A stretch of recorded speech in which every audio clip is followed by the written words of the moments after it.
Locker का रहस्य। राधिका के पति अचानक बदल गए थे। घर में एक लॉकर ले आए जिसकी चाबी वे हमेशा अपने पास रखते थे।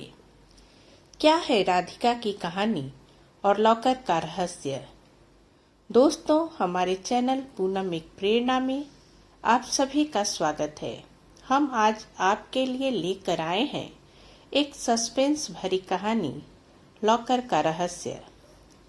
राधिका अपनी गृहस्थी में अपने पति रमन और बच्चों के साथ बहुत खुश थी।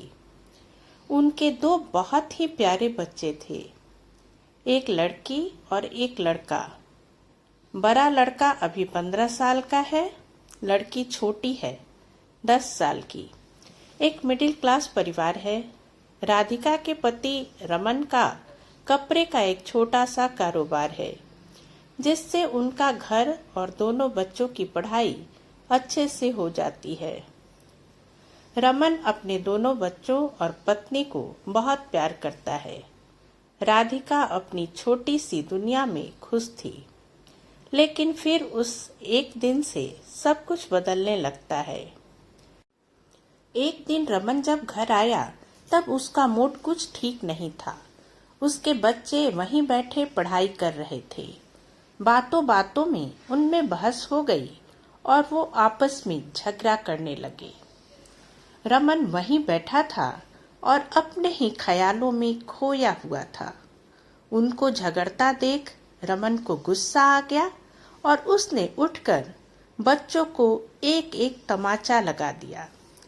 राधिका किचन में काम कर रही थी। वह तेजी से किचन से हॉल में आई। बच्चों और राधिका के लिए यह बात बड़े ही आश्चर्य की थी, क्योंकि रमन ने आज से पहले कभी अपने बच्चों पर हाथ नहीं उठाया था।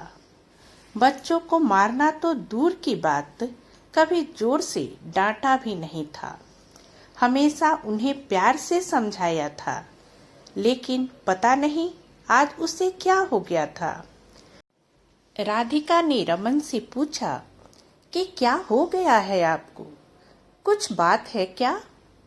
लेकिन वह गुस्से में कुछ नहीं बोला और चुपचाप वहां से उठकर चला गया।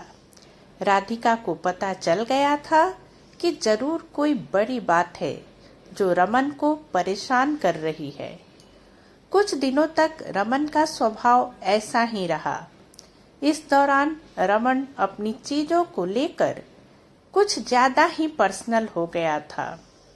उसने अपना एक अलग लॉकर रख लिया था जिसकी चाबी उसी के पास रहती थी।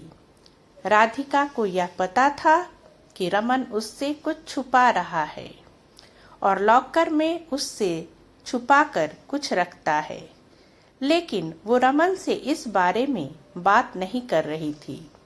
उसे लगा कि शायद वो इस बारे में पूछेगी तो कहीं वो बुरा नहीं मान जाए।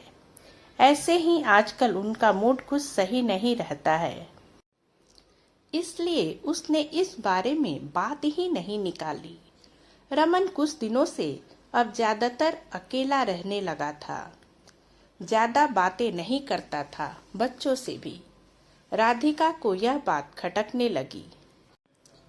एक दिन जब रमन अपने लॉकर में कुछ रख रहा था तब राधिका वहां आ गई।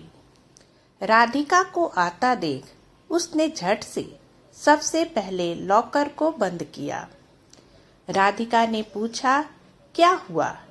ऐसा क्या है जो आप हम सब से छिपा रहे हैं? क्या हो गया है आपको? कुछ बात है तो बताइए। रमन ने कहा, कुछ नहीं, कुछ होगा तो मैं तुम्हें जरूर बताऊंगा। ऐसा कुछ है ही नहीं। राधिका को अब चिंता सताने लगी। उसे अपने पति का बदला रूप साफ दिखाई दे रहा था। घर में शांति ना हो तो उसका असर सब पर पड़ता है। करीब 1 महीने तक उसके पति का यही रूप रहा, लेकिन 1 महीने बाद अचानक वो फिर से बदलने लगा।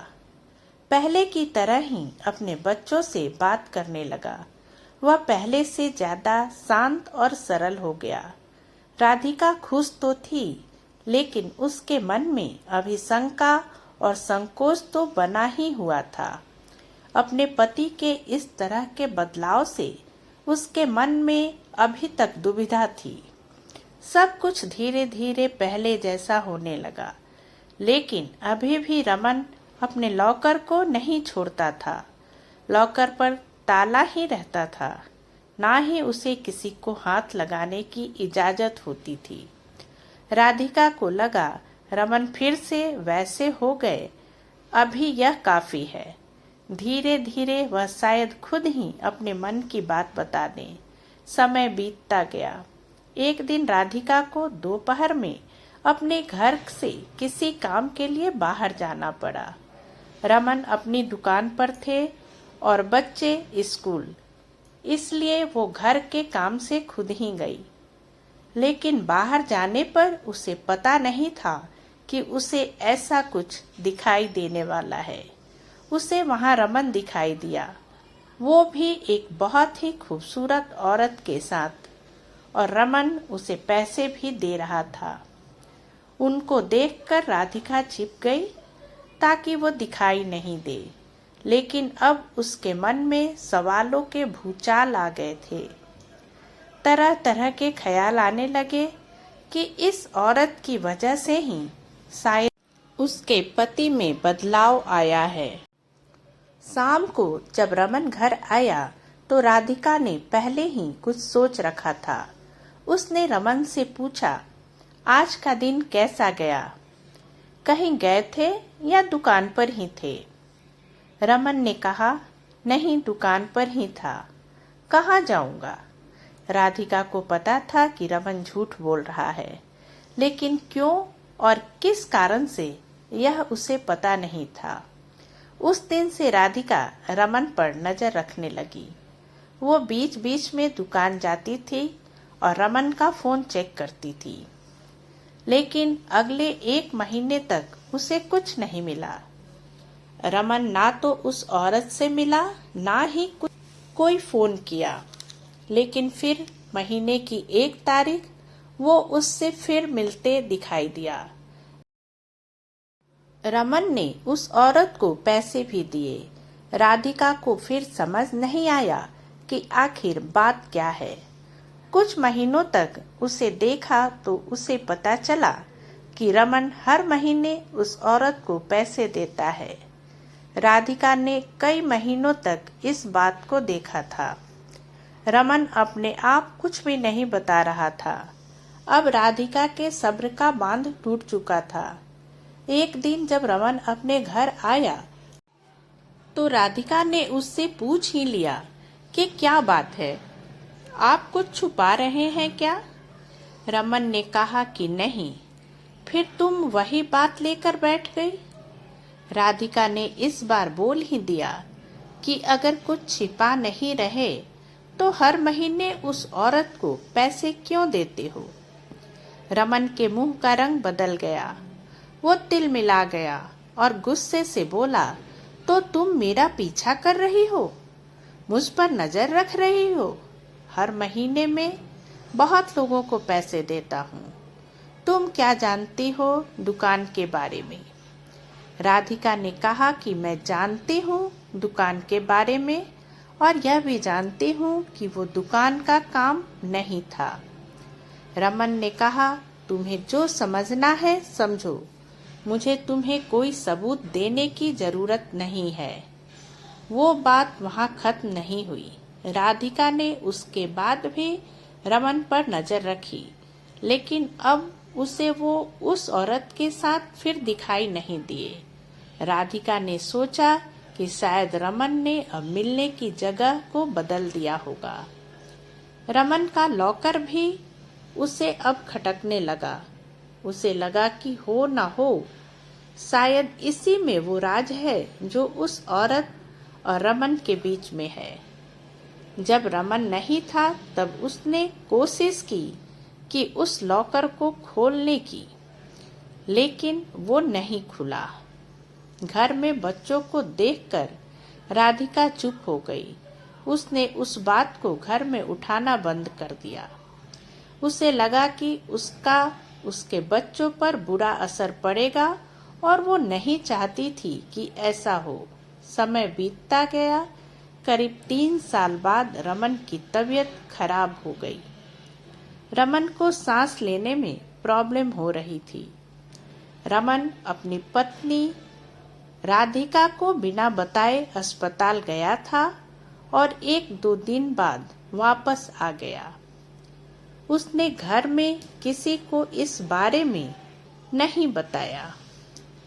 2 दिन बाद जब वो घर आया तो राधिका उस पर टूट पड़ी। बोली कि क्या हालत बना रखी है, कहाँ थे, ऐसा क्या है जो आप इतने सालों से छिपा रहे हैं।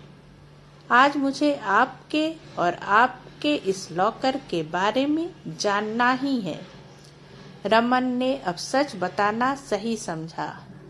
उसने लॉकर खोला और उसमें से फाइल निकालकर अपनी पत्नी को दिखाना शुरू कर दिया। सब देखकर राधिका के पैरों तले जमीन निकल गई। उस फाइल में उसकी बीमारी और अस्पताल के पर्चे थे। रमन ने बताया कि आज से लगभग 4 साल पहले उसे पता चला था कि उसे एक गंभीर बीमारी है और वह ज्यादा दिनों का मेहमान नहीं है। इस बात ने उसे तोड़ दिया था। उसे चिंता सताने लगी थी। वह इसी चिंता में डूबा हुआ था। वह निराश और चिड़चिड़ा हो गया था। इसी बीच एक दिन दुकान के सामने एक औरत दिखाई दी जो कि भीख मांग रही थी। उसे देखकर उसे दया आ गई। उसने उससे पूछा कि क्या हुआ बहन, देखने से लगता है कि तुम अच्छे घर की हो और फिर सड़क पर इस तरह भीख क्यों मांग रही हो। उस औरत ने अपनी कहानी सुनाई। कहा कि वो अनाथ थी। उसके पति ने उससे शादी की, लेकिन उनके देहांत के बाद उसका वहां रहना मुश्किल हो गया था। उसे वहां के लोगों की गंदी नीयत का पता चल गया था। इसलिए वो कैसे भी बचकर अपने दोनों बच्चों के साथ यहाँ से वहां भाग रही थी और इस तरह से इस नए शहर में आ गई थी। यहाँ उसे गुजारा और रहना मुश्किल हो रहा था, इसलिए मजबूरन उसे भीख मांगना पड़ रहा है। रमन को उस समय लगा कि अब उसकी जिंदगी कुछ ही समय की है, इसलिए उसने उसकी मदद करना शुरू किया। उसे और उसके बच्चे के रहने के लिए घर और खाने की व्यवस्था की। साथ ही हर महीने उसे पैसे भी भेजता रहता है। उसने न सिर्फ उसकी मदद की, बल्कि और भी जरूरतमंद लोगों की मदद करना शुरू किया। रमन भी आश्चर्य से भर गया था कि इस दौरान उसे पैसों की कभी कमी नहीं रही। साथ ही जो बीमारी उसे कुछ दिनों में खत्म करने वाली थी, उसके इस अच्छे काम की वजह से उसे अभी तक जीवित रखे हुए थी। उसने अपनी पत्नी से कहा कि अब मैं अपने घर की जरूरत के बाद जितना हो सकता है दूसरों की मदद करता हूँ, जिसे जरूरत होती है। मुझे अंदर से खुशी मिलती है। शायद यह उन लोगों की दुआओं का असर है जो अभी तक मैं जीवित हूँ। राधिका यह सब सुनकर रोने लगी और अपने पति से माफी मांगने लगी। उसने कहा कि आप इतना सब कुछ झेल रहे थे और हम आपको कितना गलत समझ रहे थे।